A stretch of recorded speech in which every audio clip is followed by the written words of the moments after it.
Tudo bem, professor? Essa é uma apresentação curta sobre análise fílmica, sobre ética e comunicação. E eu vou estar falando sobre o Show de Truman.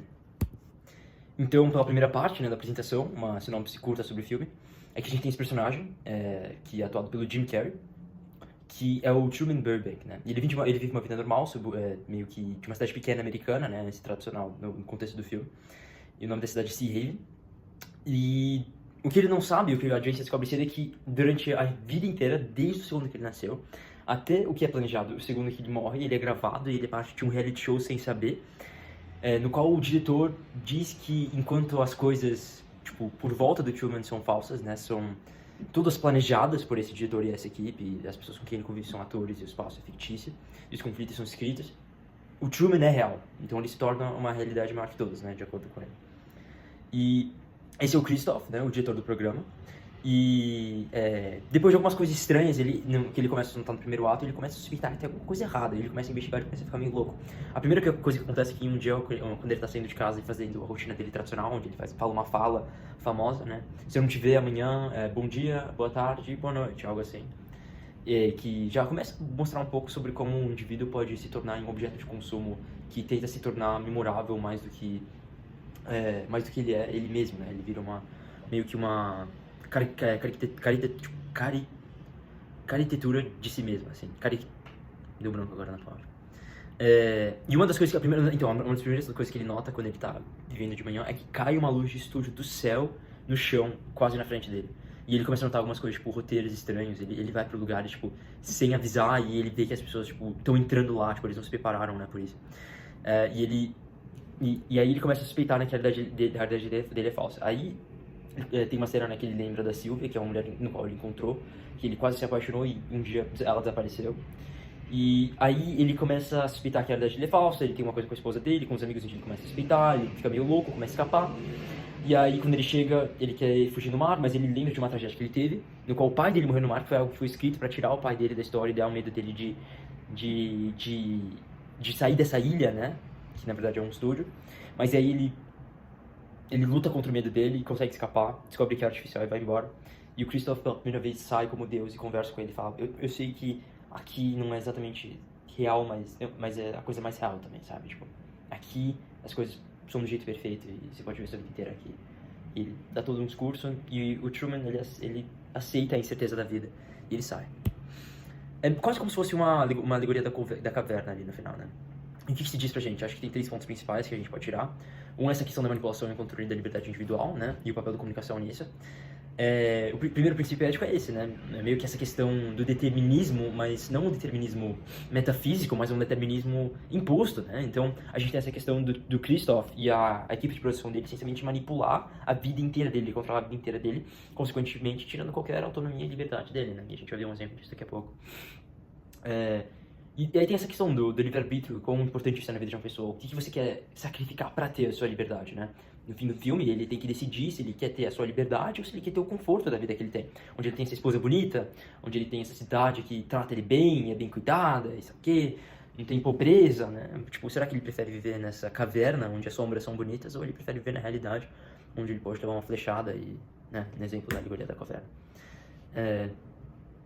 E isso leva para a comunicação na maneira em que a comunicação é um método no qual o controle é exercido, né? Um diretor de filmes, não, nesse caso um diretor de programa, na verdade, exerce o controle sobre o Truman via a manipulação que ele faz, né? Usando a comunicação. Tô pegando aqui para poder ver a parte de baixo. E como consequência, né, a comunicação faz com que ele não consiga viver uma vida que a gente consideraria autêntica, que é algo que todo mundo procura. E um exemplo muito interessante disso é que ele sempre tem um sonho de ir pra Fiji, né? Eu acho que Fiji é uma ilha no Pacífico, né? Eu acho que ele quer ir. E porque a mulher que ele gostava, a Sylvia, que começa a torcer pra ele no final do show, pra ele escapar, quando ele tá sendo mostrado na TV, ela fica tentando... Não, aí ela diz que ela tem esse sonho de ir pra esse lugar e que ela realmente gostava dele, né? E ele tem essa obsessão de fugir pra lá. E aí tem uma hora que ele vai tentar comprar uma passagem, né? Como agência de turismo, eu acho, pra poder ir pra lá.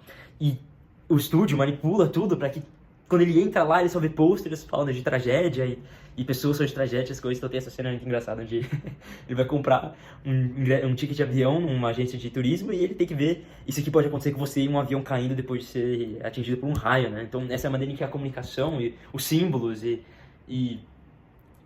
o marketing em si, né? A construção de uma mensagem via os símbolos tem um controle sobre o indivíduo na maneira em que ele dita o que ele sente, como consequência ele dita... Não, ele dita qual é o mundo ao redor do indivíduo, né? Via propaganda, né? Você tá andando na rua, no Times Square, você vê 37 propagandas, você liga a TV pra ver o jornal, você vê 37 propagandas, né? Ele dita o mundo em volta de você. A TV que tá sempre tocando, te dizendo o que pensar. Instagram, tudo. E como consequência ele dita como você se sente, e como você se sente dita como você vai agir. Então eles controlam o Truman, controlando o que tá em volta dele, porque eles querem deixar ele com medo de fugir. E como consequência eles controlam ele, fazendo com que ele não fuja, que é exatamente o que eles querem. Aí tem a próxima ideia, que é da exploração e objetificação, que é muito interessante. Que é essa questão de que o Truman é um produto, né? Ele não é um humano, ele não é o Truman, ele é o Truman, né? Da mesma maneira em que, sei lá, o Leonardo DiCaprio, por exemplo, não é o Léo. Não é o Léo que você janta e almoça e liga, sei lá, de bolo de banana com canela, sei lá. Tipo, não, ele é um ícone, né? Ele é uma coisa que você compra uma blusa com ele no Titanic e você fala, eu queria muito namorar ele, tá? Toda mulher de 50 anos, quando ouve que ele parou de ficar com uma namorada, fala, agora é minha chance, né? Tipo, ele não é um humano. E é a mesma coisa aqui. O Truman, ele é um produto utilizado pelos diretores, né? Eles lucram na base dele. Mesmo o diretor tendo um certo afeto e paternalístico sobre ele.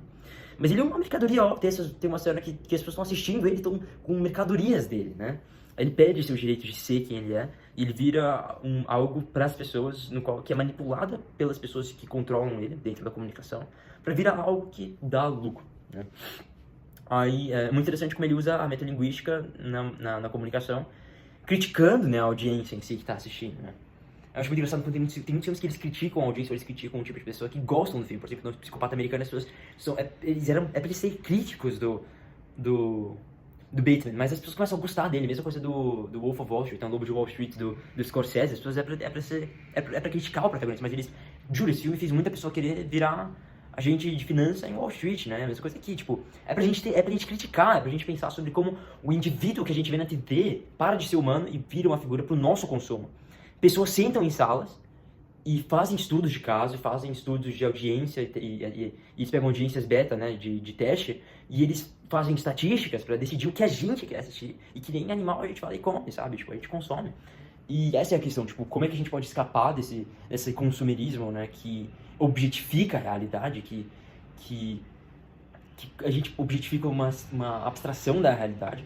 E como é que a gente consegue consumir as coisas? Não consumir, mas realmente experienciar as coisas autenticamente, né? Se é algo que vale a pena fazer. E algo interessante é que a vida dele é completamente tornada em marketing, né? Tem essa cena interessante onde a esposa dele, cada 5 segundos, fica falando, Truman, eu vou usar essa faca, que na verdade é uma faca, isso aqui. Se você gostaria de comprar, é do Chef's Paul, tem uma cena que o amigo dele faz com cerveja. Truman, eu sei que você tá triste, mas essa cerveja aqui, a cerveja do Dave, é sensacional. Tipo, realmente, tipo, as nossas vidas, tipo, são tornadas nisso. Eu tava vendo uma história de uma mulher que engravidou e que o algoritmo era tão bom, o algoritmo das redes sociais e de tudo, que começaram a sugerir coisas de produtos de bebê antes dela saber que ela tava grávida por conta dos sintomas que ela tava sentindo. Tipo, é muito louco o jeito que a nossa vida, tipo, a gente perde a nossa dignidade no fato de que a nossa vida, nossas tragédias, nossas felicidades são tornadas em incentivos para consumo. Muito interessante isso. E aí tem essa questão do consentimento e violação de privacidade. A maneira em que o Truman, sendo um objeto de consumo, perde um dos seus direitos humanos, entre vários, da sua privacidade. Ele nunca deu o consentimento de perder sua privacidade, mesmo assim ele perde. Então, durante o projeto inteiro, ele essencialmente é exposto dia e noite, o tempo todo, completamente evasivamente, sem entendimento, sem uma perspectiva do impacto que isso pode ter pro Truman, caso ele descobrir. E isso diz muito sobre a maneira em que a comunicação funciona, em que, tipo, por exemplo, no mundo das mídias sociais, a gente está constantemente sendo vigiado, né? O que você pesquisa é usado contra você, essa informação é coletada e vendida. Eu, pessoalmente, não gosto de ter Alexa em casa, e eu desligo a Siri no celular, porque esses produtos são feitos para constantemente te ouvir, para a qualquer momento estarem prontos para falar, tô aqui, caso você fale Alexa, ou Siri. E como consequência, na maneira em que eles funcionam, eles mandam todos os áudios que eles capturam, que eles têm que capturar para fazer a análise desse áudio, para agir sobre esse áudio. Eles capturam o mundo tudo para suas sedes, né? E é tornada informação contra você, que é utilizada contra você. Não é usada ao seu favor, é usada para te tornar em uma fonte de lucro, né? Para essas pessoas. E tem muitas situações, né? Você pode falar sobre o estado deu um branco no nome em português agora, mas é um termo famoso em inglês, the surveillance state, né? Essa ideia do Estado como uma força que se beneficia e ganha poder sobre um certo monopólio que ele tem da informação, né? Tipo, o governo chinês é famoso por um certo sistema de vigilância, né, dos indivíduos e o controle que ele exerce via isso, né? Então, esses três conceitos são muito ligados. Primeiro, o Truman para de ser humano e vira uma mercadoria, e como consequência ele perde os direitos dele. E para maximizar esse lucro como mercadoria, eles precisam exercer completo controle dele usando a manipulação. E essa manipulação é efetuada via adquirindo informações via a invasão de privacidade, né? Interessante, porque aqui, por exemplo, é uma cena no clímax, onde o Truman tá decidindo o que ele vai fazer da vida dele, e é um maior momento da vida dele até agora, um momento emocional da história, e ele é tornado em um objeto de consumo, e como consequência, as tragédias dele viram as tragédias de todos. Então, nunca mais um indivíduo tem a dignidade de sofrer sozinho e no espaço dela, não, ele sofre como um espetáculo. Então, realmente muito interessante como esses três pontos podem dizer muito sobre o mau uso da comunicação, o mau uso das práticas de marketing e de consumo e de negócio. Pode até dizer um pouco do pensamento cartesiano, a maneira em que um humano é desumanizado da perspectiva kantiana, né? E é tornado em um fim, né? Então, completa do Kant e como fim, ele é utilizado de forma lógica, né? E finalmente o Truman, no final dessa jornada, decide arriscar tudo, enfrentar um mundo no qual ele não conhece, no qual ele não entende, e toda dúvida que vem com isso, mas mesmo assim seguir em frente e abandonar essa realidade fictícia e falsa, né? Assim, eu não gosto de ser um hater, né, mas eu uso muito as telas, mas realmente acho que isso diz um pouco sobre a maneira em que a gente consome hoje em dia, tipo, de vez em quando a gente tem que desligar e enfrentar a realidade sem respostas fáceis e sem ser dito o que pensar, sem consumo imediato e prazer imediato, mas enfrentando o que for, né. É isso, eu acho que o filme é muito interessante, eu amo esse filme, um dos meus filmes prediletos, e ele é muito inspirador, né? Eu acho que ele diz muito sobre comunicação sobre a gente e como a gente deveria viver. É isso, muito obrigado, professor.